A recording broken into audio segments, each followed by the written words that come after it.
38वां अध्याय। यादवों का अंत्येष्टि संस्कार, परीक्षित का राज्याभिषेक तथा पांडवों का स्वर्गारोहण। श्री पराशर जी बोले, अर्जुन ने राम और कृष्ण तथा अन्य मुख्य यादवों के मृत देहों की खोज कराकर क्रमशः उन सब के औदरदैहिक संस्कार किए। भगवान कृष्ण की जो रुक्मणी आदि 8 पटरानी बतलाई गई हैं, उन सब ने उनके शरीर का आलिंगन कर अग्नि में प्रवेश किया। सती रेवती जी भी बलराम जी के देह का आलिंगन कर उनके अंग संग के आहत से शीतल प्रतीत होती हुई प्रज्वलित अग्नि में प्रवेश कर गई। इस संपूर्ण अनिष्ट का समाचार सुनते ही उग्रसेन, वसुदेव, देवकी और रोहिणी ने भी अग्नि में प्रवेश किया। तदंतर अर्जुन उन सब का विधि पूर्वक प्रेत कर्म कर वज्र तथा अन्य कुटुंबियों को साथ लेकर द्वारिका से बाहर आए। द्वारिका से निकली हुई कृष्णचंद्र की सहस्त्रों पत्नियों तथा ब्रज और अन्य बांधवों की रक्षा करते हुए अर्जुन धीरे धीरे चले। हे मैत्रेय, कृष्णचंद्र के मृत्युलोक का त्याग करते ही सुधर्मा सभा और पारिजात वृक्ष भी स्वर्गलोक को चले गए। जिस दिन भगवान पृथ्वी को छोड़कर स्वर्ग सिधारे थे, उसी दिन से यह मलिन देह महाबली कलयुग पृथ्वी पर आ गया। इस प्रकार जनशून्य द्वारिका को समुद्र ने डुबा दिया। केवल एक कृष्णचंद्र के भवन को वह नहीं डुबाता है। हे ब्राह्मण, उसे डुबाने में समुद्र आज भी समर्थ नहीं है, क्योंकि उसमें भगवान कृष्णचंद्र सर्वदा निवास करते हैं। वह भगवत ऐश्वर्य संपन्न, अति पवित्र और समस्त पापों को नष्ट करने वाला है। उसके दर्शन मात्र से मनुष्य संपूर्ण पापों से छूट जाता है। हे मुनि श्रेष्ठ, अर्जुन ने उन समस्त द्वारिका वासियों की अत्यंत धन धान्य संपन्न पंचनद पंजाब देश में बसाया। उस समय अनाथा स्त्रियों को अकेले धनुर्धारी अर्जुन को ले जाते देख लुटेरों को लोभ उत्पन्न हुआ। तब उन अत्यंत दुर्मद पाप कर्मा और लुप्त हृदय आभीर दस्युओं ने परस्पर मिलकर सम्मति की। देखो, यह धनुर्धारी अर्जुन अकेला ही हमारा अतिक्रमण करके इन अनाथा स्त्रियों को लिए जाता है। हमारे ऐसे बल पुरुषार्थ को धिक्कार है। यह भीष्म, द्रोण, जयद्रथ और कर्ण आदि को मारकर ही इतना अभिमानी हो गया है। अभी हम ग्रामीणों के बल को यह नहीं जानता। हमारे हाथों में लाठी देखकर यह दुर्मति धनुष लेकर हम सबकी अवज्ञा करता है। फिर हमारी ऊंची ऊंची भुजाओं से क्या लाभ है। ऐसी सम्मति कर वे सहस्त्रों लुटेरे लाठी और ठेले लेकर उस अनाथ द्वारिका वासियों पर टूट पड़े। तब अर्जुन ने उन लुटेरों को छिड़क कर हंसते हुए कहा, रे पापियों, यदि तुम्हें मरने की इच्छा न हो तो अभी लौट जाओ। किंतु हे मैत्रेय, लुटेरों ने उनके कथन पर कुछ भी ध्यान न दिया और भगवान कृष्ण के संपूर्ण धन और स्त्री को अपने अधीन कर लिया। तब वीरवर अर्जुन ने युद्ध में अक्षीण अपने गांडीव धनुष को चढ़ाना चाहा, किंतु वे ऐसा न कर सके। उन्होंने जैसे तैसे अति कठिनता से उस पर प्रत्यंचा चढ़ा भी ली, तो फिर वे शिथिल हो गए और बहुत कुछ सोचने पर भी उन्हें अपने अस्त्रों का स्मरण न हुआ। तब वे क्रुद्ध होकर अपने शत्रुओं पर बाण बरसाने लगे, किंतु गांडीवधारी अर्जुन के छोड़े हुए उन बाणों ने केवल उनकी त्वचा को ही बांधा। अर्जुन का उद्धव क्षीण हो जाने के कारण अग्नि से दिए हुए उनके अक्षय बाण भी उन अहिरों के साथ लड़ने में नष्ट हो गए। तब अर्जुन ने सोचा, मैंने जो अपने शर समूह से अनेकों राजाओं को जीता था, वह सब कृष्णचंद्र का ही प्रभाव था। अर्जुन के देखते देखते वे अहीर उन स्त्री रत्नों को खींच खींच कर ले जाने लगे तथा कोई कोई अपनी इच्छानुसार इधर उधर भाग गई। बाणों के समाप्त हो जाने पर धनंजय अर्जुन ने धनुष की नोक से ही प्रहार करना आरंभ किया, किंतु हे मुने वे दस्युगण उन प्रहारों की ओर भी हंसी उड़ाने लगी। हे मुनि श्रेष्ठ, इस प्रकार अर्जुन के देखते देखते वे म्लेच्छ गण वृष्टि और अंधक वंश की उन समस्त स्त्रियों को लेकर चले गए। तब सर्वदा जयशील अर्जुन अत्यंत दुखी होकर हा कैसा कष्ट है, कैसा कष्ट है, ऐसा कहकर रोने लगे और बोले, अहो मुझे उन भगवान ने ही ठग लिया। देखो वही धनुष है, वे ही शस्त्र है, वही रथ है और वे ही अश्व हैं, किंतु ऐशौत्रिय को हुए दान के समान आज सभी एक साथ नष्ट हो गए। अहो देव बड़ा प्रबल है, जिसने आज उन महात्मा कृष्ण के न रहने पर असमर्थ और नीच अहिरों को जय दे दी। देखो मेरी वे ही भुजाएं हैं, वही मेरी मुष्टि है, वही स्थान है और मैं भी वही अर्जुन हूँ। तथापि पुण्य दर्शन कृष्ण के बिना आज सब सारहीन हो गए। अवश्य ही मेरा अर्जुनत्व और भीम का भीमत्व भगवान कृष्ण की कृपा से ही था। देखो उनके बिना आज महारथियों में श्रेष्ठ मुझको तुच्छ आभीरों ने जीत लिया। श्री पराशर जी बोले, अर्जुन इस प्रकार कहते हुए अपनी राजधानी इंद्रप्रस्थ में आए और वहां यादव नंदन ब्रज का राज्याभिषेक किया। तदंतर वे विपिनवासी व्यास मुनि से मिले और उन महाभाग मुनिवर के निकट जाकर उन्हें विनय पूर्वक प्रणाम किया। अर्जुन को बहुत देर तक अपने चरणों की वंदना करते देख मुनिवर ने कहा, आज तुम ऐसे कांतिहीन क्यों हो रहे हो? क्या तुमने भेड़ों की धूलि का अनुगमन किया है अथवा ब्रह्म हत्या की है, या तुम्हारी कोई सुदृढ़ आशा भंग हो गई है, जिसके दुख से तुम इस समय इतने श्रीहीन हो रहे हो? तुमने किसी संतान के इच्छुक का विवाह के लिए याचना करने पर निरादर तो नहीं किया, अथवा किसी अगम्य स्त्री से रमण तो नहीं किया, जिससे तुम ऐसे तेजोहीन हो रहे हो।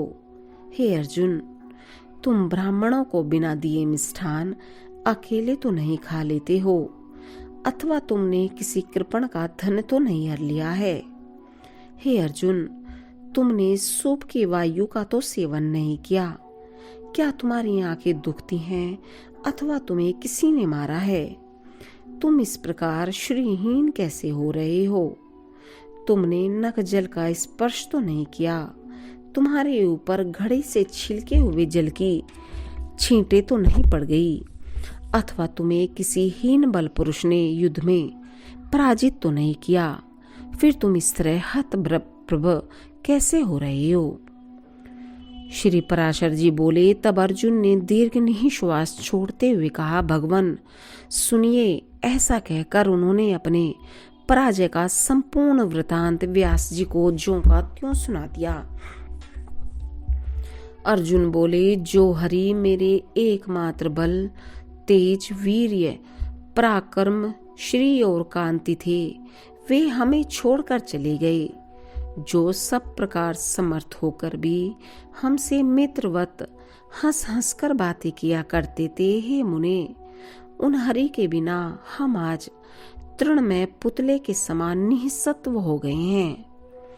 जो मेरे दिव्य अस्त्रों, दिव्य बाणों और गांडीव धनुष के मूर्तिमान सार थे, वे पुरुषोत्तम भगवान हमें छोड़कर चले गए हैं। जिनकी कृपा दृष्टि से श्री जय सम्मति और उन्नति ने कभी हमारा साथ नहीं जोड़ा, वे ही भगवान गोविंद हमें छोड़कर चले गए हैं। जिनकी प्रभावाग्नि में भीष्म, द्रोण, कर्ण और दुर्योधन आदि अनेक शूरवीर दग्ध हो गए थे, उन कृष्णचंद्र ने इस भूमंडल को छोड़ दिया है।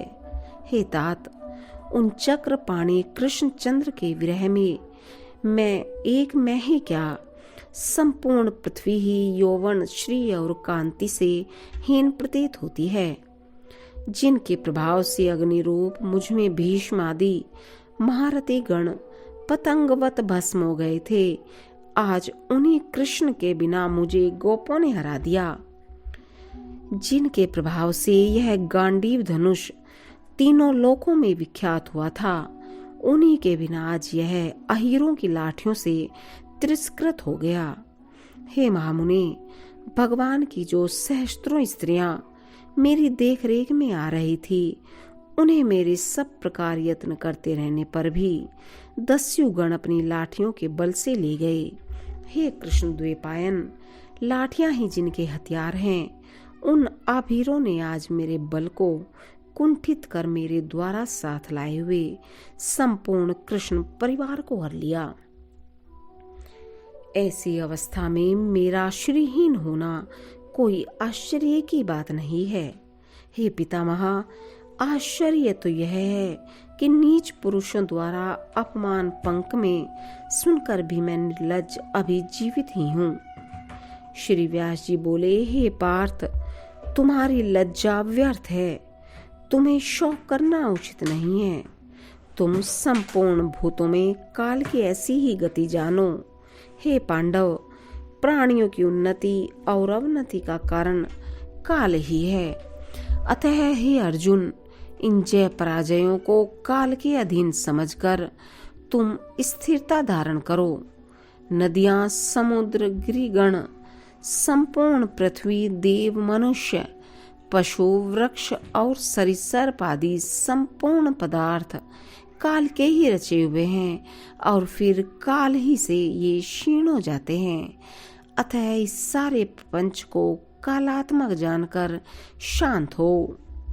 हे धनंजय, तुमने कृष्णचंद्र का जैसा महात्म्य बतलाया है, वह सब सत्य ही है, क्योंकि कमल नयन भगवान कृष्ण साक्षात काल स्वरूप ही हैं। उन्होंने पृथ्वी का भार उतारने के लिए ही मृत्युलोक में अवतार लिया था। एक समय पूर्व काल में पृथ्वी भाराक्रांत होकर देवताओं की सभा में गई थी। काल स्वरूपी श्री जनार्दन ने उसी के लिए अवतार किया था। अब संपूर्ण दुष्ट राजा मारे जा चुके, अतः वह कार्य संपन्न हो गया। हे पार्थ, वृष्णि और अंधक आदि संपूर्ण यदुकुल का भी उपसंहार हो गया। इसलिए उन प्रभु के लिए अब पृथ्वी तल पर और कुछ भी कर्तव्य नहीं रहा। अतः अपना कार्य समाप्त हो चुकने पर भगवान स्वेच्छा अनुसार चले गए। ये देव देव प्रभु सर्ग के आरंभ में सृष्टि रचना करते हैं, स्थिति के समय पालन करते हैं और अंत में यही उसका नाश करने में समर्थ हैं, जैसे इस समय वे संहार करके चले गए हैं। अतः हे पार्थ, तुझे अपनी पराजय से दुखी न होना चाहिए, क्योंकि अभ्युदय काल उपस्थित होने पर ही पुरुषों से ऐसे कर्म बनते हैं जिनसे उनकी स्तुति होती है। हे अर्जुन, जिस समय तुझ अकेले ने ही युद्ध में भीष्म, द्रोण और कर्ण आदि को मार डाला था, वह क्या उन वीरों का कालक्रम से प्राप्त हीन बल पुरुष से पराभव नहीं था? जिस प्रकार भगवान विष्णु के प्रभाव से तुमने उन सबों को नीचा दिखलाया था, उसी प्रकार तुझे दस्युओं से दबना पड़ा है। वे जगतपति देवेश्वर ही शरीरों में प्रविष्ट होकर जगत की स्थिति करते हैं और वे ही अंत में समस्त जीवों का नाश करते हैं। हे कौन्तेय, जिस समय तेरा भाग्योदय हुआ था, उस समय श्री जनार्दन तेरे सहायक थे, और जब उस सौभाग्य का अंत हो गया तो तेरे विपक्षियों पर श्री केशव की कृपा दृष्टि हुई है। तू गंगा नंदन भीष्म पितामह के सहित संपूर्ण कौरवों को मार डालेगा, इस बात को कौन मान सकता था? और फिर यह भी किसे विश्वास होगा कि तू अबीरों से हार जाएगा? हे पार्थ, यह सब सर्वात्मा भगवान की लीला का ही कौतुक है कि तुझ अकेले ने कौरवों को नष्ट कर दिया और फिर स्वयं अहीरों से पराजित हो गया। हे अर्जुन, तू जो उन दस्युओं द्वारा हरण की गई स्त्रियों के लिए शोक करता है, सो मैं तुझे उसका यथावत रहस्य बतलाता हूँ। एक बार पूर्व काल में विप्रवर अष्टावक्र जी सनातन ब्रह्म की स्तुति करते हुए अनेकों वर्ष तक जल में रहे। उसी समय दैत्यों पर विजय प्राप्त करने से देवताओं ने सुमेरु पर्वत पर एक महान उत्सव किया। उसमें सम्मिलित होने के लिए जाती हुई रंभा और तिलोत्तमा आदि सैकड़ों हजारों देवांगनाओं ने मार्ग में उन मुनीश्वर को देखकर उनकी अत्यंत स्तुति और प्रशंसा की। वे देवांगनाएं उन जटाधारी मुनिवर को कंठ पर्यंत जल में डूबे देखकर विनय पूर्वक स्तुति करती हुई प्रणाम करने लगी। हे कौरव श्रेष्ठ, जिस प्रकार वे द्विज श्रेष्ठ अष्टावक्र जी प्रसन्न हो, उसी प्रकार वे अप्सराएं उनकी स्तुति करने लगी। अष्टावक्र जी बोले, हे महाभागाओं, मैं तुमसे प्रसन्न हूँ। तुम्हारी जो इच्छा हो मुझसे वही वर मांग लो। मैं अति दुर्लभ होने पर भी तुम्हारी इच्छा पूर्ण करूंगा। तब रंभा और तिलोत्तमा आदि वैदिकी अप्सराओं ने उनसे कहा, हे द्विज, आपके प्रसन्न हो जाने पर हमें क्या नहीं मिल गया। तथा अन्य अप्सराओं ने कहा, यदि भगवान हम पर प्रसन्न हैं तो हे विप्रेंद्र, हम साक्षात पुरुषोत्तम भगवान को पति रूप से प्राप्त करना चाहती हैं। श्री व्यास जी बोले, तब ऐसा ही होगा। यह कहकर मुनिवर अष्टावक्र जल से बाहर आए। उनके बाहर आते समय अप्सराओं ने 8 स्थानों में टेढ़े उनकी कुरूप देह को देखा। उसे देखकर जिन अप्सराओं की हंसी छिपाने पर भी प्रकट हो गई, हे कुरुनंदन, उन्हें मुनिवर ने क्रुद्ध होकर यह शाप दिया, मुझे कुरूप देखकर तुमने हंसते हुए मेरा अपमान किया है, इसलिए मैं तुम्हें यह शाप देता हूँ कि मेरी कृपा से श्री पुरुषोत्तम को पति रूप से पाकर भी तुम मेरे शाप के वशीभूत होकर लुटेरों के हाथों में पड़ोगी। श्री व्यास जी बोले, मुनि का यह वाक्य सुनकर उन अप्सराओं ने उन्हें फिर प्रसन्न किया। तब मुनीश्वर ने उनसे कहा, उसके पश्चात तुम फिर स्वर्गलोक में चली जाओगी। इस प्रकार मुनिवर अष्टावक्र के शाप से ही वे देवांगनाएं श्री कृष्ण चंद्र को पति पाकर भी फिर दस्युओं के हाथ में पड़ी हैं। हे पांडव, तुझे इस विषय में तनिक भी शौक न करना चाहिए, क्योंकि उन अखिलेश्वर ने ही संपूर्ण यदुकुल का उपसंहार किया है तथा तुम लोगों का अंत भी अब निकट ही है। इसलिए उन सर्वेश्वर ने तुम्हारे बल, तेज, वीर्य और महात्म्य का संकोच कर दिया है। जो उत्पन्न हुआ है उसकी मृत्यु निश्चित है। उन्नत का पतन अवश्यम भावी है। संयोग का अंत वियोग ही है तथा संचय के अनंतर क्षय होना सर्वथा निश्चित ही है। ऐसा जानकर जो बुद्धिमान पुरुष लाभ या हानि में हर्ष अथवा शोक नहीं करते, उन्हीं की चेष्टा का अवलंबन कर अन्य मनुष्य भी अपना वैसा आचरण बनाते हैं।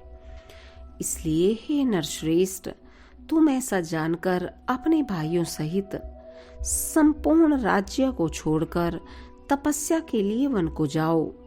अब तुम जाओ तथा धर्मराज युधिष्ठिर से मेरी ये सारी बातें कहो और जिस तरह परसों भाइयों सहित वन को चले जा सको वैसा यत्न करो।